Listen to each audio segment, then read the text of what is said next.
আসসালামু আলাইকুম রহমতুল্লাহ। আমরা আজকে চলে এসেছি সাইফুল ভাইয়ের রঙিন ফুলকপি চাষের যে জমি সেখানে।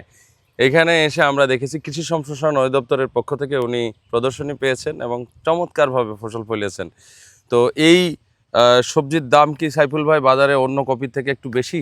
অন্য কপির সাথে বেশি বলতে কি, আমাকে তো পাগল বানিয়ে ফেলে দিয়েছে বাজারের লোক। মানে যারা বিক্রি নেচে করে, যারা খাইছে আবার তাদেরই লাগবে। আচ্ছা এত সুস্বাদু আর এত চাহিদা বাজারে। আচ্ছা, অন্য তুলনায় 20 টাকা কেজি প্রতি সাদা কপি হ্যাঁ হ্যাঁ, 20 টাকা বেশি কেজি প্রতি 20 টাকা আচ্ছা। কেজি। ওটা যে 25 হয়, এটা 40 হচ্ছে 40।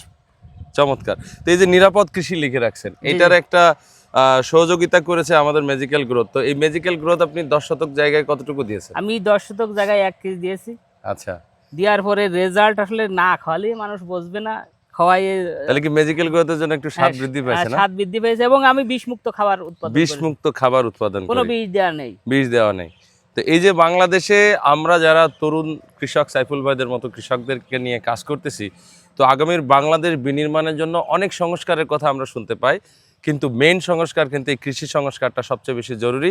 কারণ বিষমুক্ত যদি খাবার না হয়, আমাদের জেনারেশান কখনোই সুস্থ ধারায় কথা বলতে পারবে না, সুস্থ ধারায় চিন্তা করতে পারবে না। কারণ আমাদের খাবার যদি নিরাপদ না হয়, আমরা জাতি হিসেবে একটা নিরাপদ জাতি গড়ে উঠবো না। তাই এরকম সাইফুল ভাইদের মতো কৃষক, স্মার্ট কৃষকদের খুব বেশি প্রয়োজন, যারা বিষমুক্ত রাসায়নিক খুব যতটুকু প্রয়োজন ততটুকু দিবে, পাশাপাশি আমাদের ম্যাজিক্যাল গ্রোথের চমৎকার ব্যবহার, যার মাধ্যমে উৎপাদন বৃদ্ধি করবে এবং নিরাপদ খাবার তৈরি করবে, যেটার মাধ্যমে একটা নিরাপদ জাতি গঠিত হবে। নতুন বাংলাদেশে নতুন কিছু হোক এবং শুভকামনা রইল সবার প্রতি। এবং আমাদের ম্যাজিক্যাল গ্রোথ সেইখানে একটা বিশাল ভূমিকা রাখবে এবং বিপ্লব ঘটাবে কৃষিতে। সেই প্রত্যাশায় আজকের মতো বিদায় নিচ্ছি। আসসালামু আলাইকুম।